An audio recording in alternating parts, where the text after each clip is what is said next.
Infernal Symphony continues. Pharaoh Ramses-V of ancient Egypt was resurrected by the WHO, meaning, of course, they took some samples to prepare for a new pandemic that could be detrimental to the human population. Ramses IV, the fourth Pharaoh of Egypt, 20th dynasty, was resurrected by the WHO in order to publicize smallpox and the vaccines that led to its eradication in the 1980s. The ultimate goal is probably the continuous advocacy of the WHO for new vaccines, but also to create the conditions in order to implement the agreement known as Zero Draft, through which the 194 member countries of the WHO essentially grant national sovereignty to the organization's directives in the case of a new pandemic. The World Health Organization tweets, Pharaoh Ramses V comes to life. Watch this fascinating story about the eradication of a deadly disease. Did you know, following an ambitious 12-year global vaccination campaign led by WHO, smallpox is finally eradicated in 1980. Let's also recall that on the eve of a huge war in Europe, for some reason, they installed the sculpture of the beast from the apocalypse. United Nations photo, the guardian of the international peace and security sits on the visitors' plaza outside UN headquarters. The guardian is a fusion of a jaguar and eagle and denoted by the government of Oaxaca, Mexico. It's a creation by artists Jacobo and Maria Angeles. Now, the first International Treaty on Health Standards, IHR, was signed in 2005. And now the WHO is pushing to include new provisions in that treaty and to gain the ability to impose them on its member states once the new pandemic strikes. So they enlisted Ramses V in order to convince the general population on how good vaccines are. With the difference that smallpox may have been eliminated with the vaccine, the current situation has nothing in common with the data of the time, nor the current mRNA preparations with the vaccines of the time. Of course, the WHO was careful. They focused only on smallpox vaccine without making any allusion to anything else, knowing that doing so would bring backlash. But the message got through. Is a new pandemic coming? The real history of Egypt is unknown to the general public, so it's very unlikely what WHO will bombard the public with stories known only to the initiated, therefore not understood by the masses.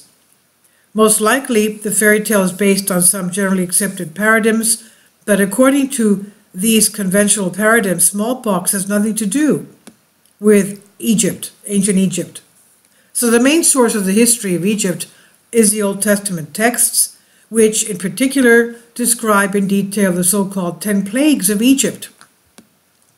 Punishment in blood, when the water turned into blood, toad invasion, the invasion of blood-sucking insects, midges, lice, bedbugs, punishment with dog flies, more cattle, ulcers and boils, thunder, lightning, and fiery hail, locust invasion, unusual darkness, the Egyptian darkness, and death of the firstborn.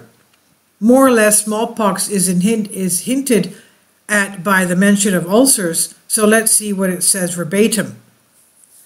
Revelation 7, 8, and 9, and the Lord said to Moses, a reference of Exodus 8 to 9.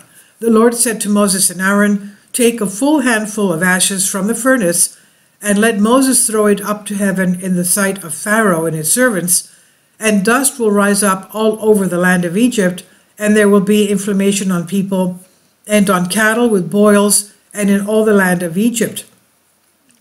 They took the ashes from the furnace and stood before Pharaoh. Moses threw it to heaven, and there was inflammation with boils on people and cattle.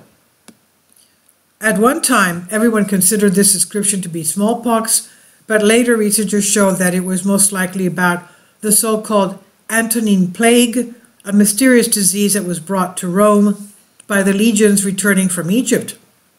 There are no historical evidences to show that smallpox has ever been an evident problem for Egypt. A good source of knowledge about Egypt is the documents that scholars from time to time pull out of the tombs. there is a total absentia of documentation on massive smallpox epidemics there.